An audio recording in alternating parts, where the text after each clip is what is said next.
Okay, thank you, Chairman. Good morning, everyone. I'm Simon Tu from the Non-Mechanical Lab of Norwegian University of Science and Technology. Today, I will make a presentation with the title CTOA measurement from energy node curves with DWTT specimen. As we all know, for the natural gas transportation and storage, pipeline plays a quite important role. Due to some reasons, the crack would occur on the body of the pipe, which would cause different kind of failure. One of the most disastrous failure is the long-distance ductile tearing failure. In order to avoid this kind of failure, some scientists proposed the beta-2 method or the HLP method. These two methods work well for the pipeline steel such as X65, X70.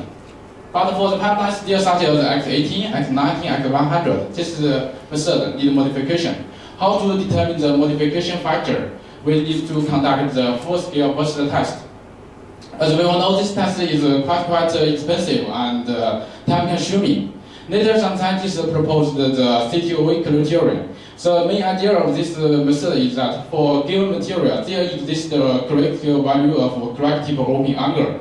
During the correct propagation, if the value of CTOA larger than the correct value, the crack will propagate. The definition of CTOA is depicted in this picture. Behind the corrective with the distance of d, there are 2 points on the correct surface. The distance of these 2 points we call corrective opening displacement. Connect these 3 points. The angle between these 2 lines we call CTOA.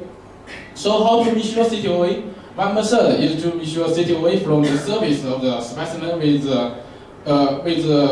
high-speed camera or with DSC.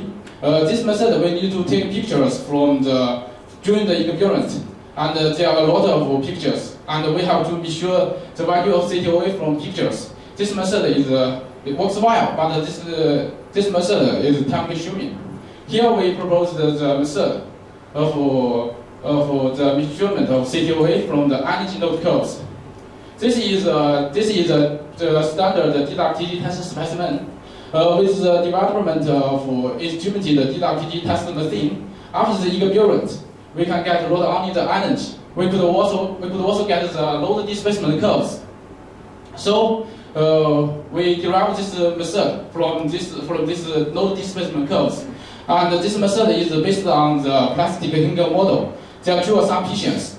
The first one is that during load, the remaining ligament of the specimen is fully yield. The second one is that during loading, the specimen rotates around the center. The distance from the corrective to the rotated center could be calculated with this equation. Here, R star is the rotated factor. The value for the DWTT specimen is 0.57. This slide creates the relationship between the slope of energy node curves and the value of CTOA with a small increment of correct length. We can find this equation from literature. Here we just put the load P here together with the small increment of correct length and get this equation.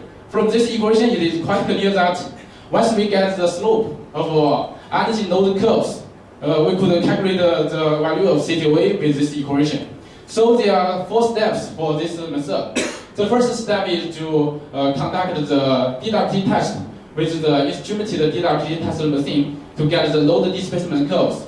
The second step is to use a polynomial function to fit the curve after the peak load and integrate the function to get the energy. The third step is to plot the energy node curves and innovate the curves to get the slope. The last step is to calculate the CTOA with this equation. Here are 6 load displacement curves from literature, and the right part of each curve is used to derive the load energy curves. This picture is the energy node curves from the specimen named B2 in this picture, and the result of CTOA is calculated with this method and compared with the method from the literature. As we can see that except the specimen label B2, the other specimens from this picture agree well from with the result from this region. And for these two specimens, we also have the result from the surface measurement. It is clear that from the method we proposed, it was quite close to the result from the surface measurement. In order to check the accuracy of this method, we also conduct the numeric simulation. The specimen curve follow this equation, and the hardening exponent here is 0.1.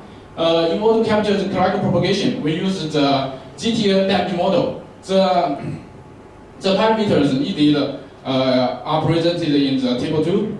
And here, for this simulation, we calculate the CTOA both from the surface of the specimen and from the energy node curves. The determination of surface value is calculated with this equation. Here, CTOD 1 millimeter means here this D is 1 millimeter. And due to the symmetry of this specimen, only 1/4 of the specimen is modeled. And here is the mesh of the specimen, and this is the local mesh of the correct propagation region. And both the dynamic simulation and quasi-static simulation are modeled. This is the load displacement curves under quasi-static loading. And the black part of this curve is used for the derivation of the energy node curves. And this picture is the surface measurement from the simulation. And we can see that for this part, the value of CTOA is quite high and then decrease. This part is responsible for the correct initiation. And for this part, the value of CTOA is constant. We can see that we could infer that for this region, the correct propagation into a steady state. For this part, the correct will increase. This is due to the decrease of the remaining ligament. And we can see that the result from the energy load curves is quite close from the result from surface measurement. This slide presents the result from the dynamic loading. And we can see the right part of this curve is used for the derivation of the CTOA. And this picture is the surface measurement. And we can see that the result from the energy node curves is also quite close from the surface measurement and the dynamic loading. Here are some conclusions for this presentation. The first one is that the result from the energy node curve method agree well with the result from the surface measurement, both from the equivalent and from simulation. The second one is that the CTOA measured from the energy node curves is very convenient for industry practice. The third one is that in this method, we don't need a DSC, we don't need a high-speed camera, we don't need to measure the correct length. The last one is that this method works both for quasi-static loading and dynamic loading from the simulation. Thank you. Thank you for your attention.